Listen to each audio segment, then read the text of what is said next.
देखो, आज तक तुमने जैसा कहा मैं वैसा ही करती आ रही हूँ, फिर भी तुम मेरा पीछा नहीं छोड़ रहे हो।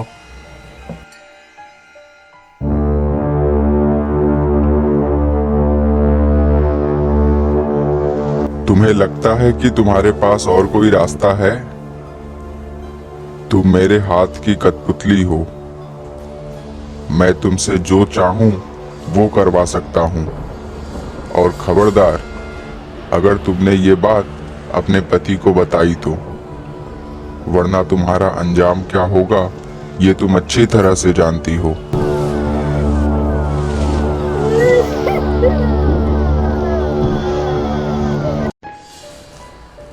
हेलो दोस्तों, मेरा नाम अमित है और आज मैं आप सभी को अपनी लव स्टोरी के बारे में बताना चाहता हूँ। मैं अपनी पत्नी माया से करीब 2 साल पहले मिला था। उसे पहली बार देखते ही मुझे वो पसंद आ गई थी। उसके बाद हमने कई महीनों तक डेट किया और आखिर में शादी का फैसला लिया। लेकिन माया के माता पिता को ये शादी मंजूर नहीं थी। हमने उन्हें लाख मनाने की कोशिश की, पर वो नहीं माने।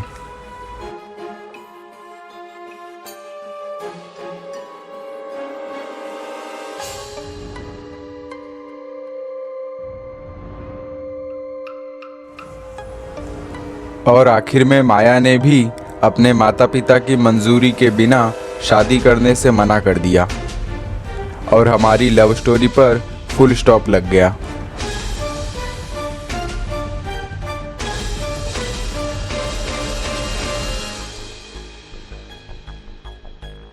उसके बाद हम कई दिनों तक नहीं मिले। फिर एक दिन मुझे माया का फ़ोन आया और उसने मुझे बताया कि उसके माता पिता की एक एक्सीडेंट में मौत हो गई है। माया का कोई भाई बहन नहीं था और उसके कोई खास रिश्तेदार भी यहाँ नहीं रहते थे, इसलिए मैंने ही उन दिनों माया का ख्याल रखा। मुझे पता था कि माया को इस समय मेरी बहुत ज़रूरत है। कई दिनों तक मैं उसके घर पर ही रहा और एक दिन अचानक उसने मुझे खुद शादी का ऑफ़र दिया। मैंने भी उसे हाँ कर दिया, क्योंकि मैं तो उससे प्यार करता ही था और उस समय उसे मेरी बहुत ज़रूरत थी।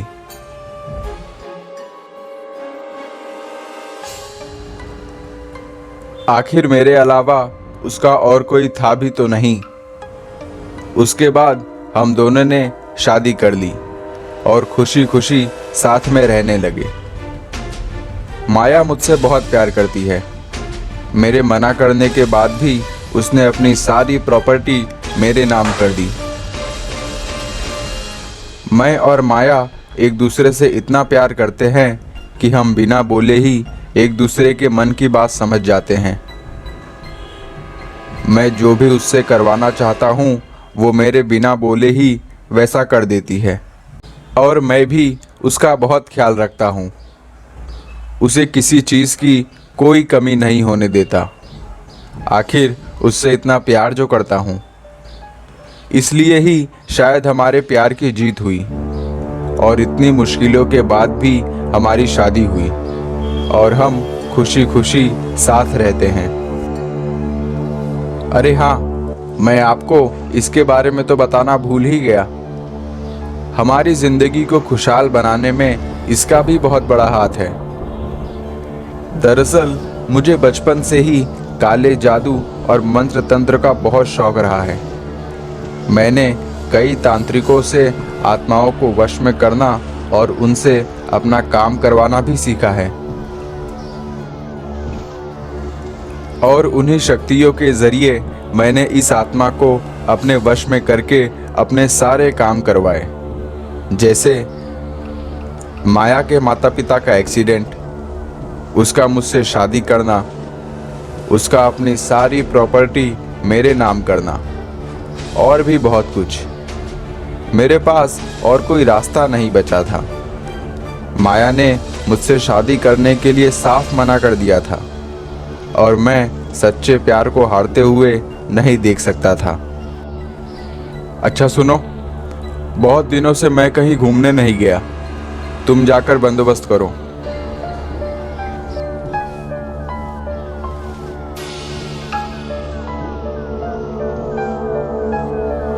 एक तो इसके चलने का स्टाइल मुझे बिल्कुल पसंद नहीं है।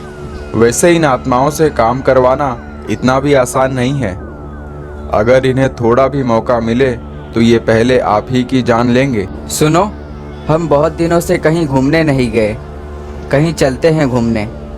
मैंने सारा इंतजाम कर दिया है। अचानक घूमने का प्लान कैसे बना? खैर, मैं तुम्हें मना भी तो नहीं कर सकता।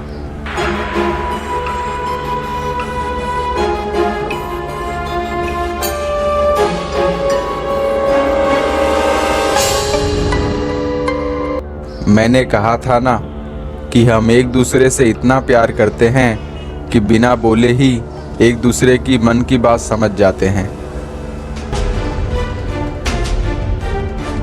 चलो मैं भी थोड़ी पैकिंग कर लेता हूँ, बहुत दिनों बाद घूमने जाना है।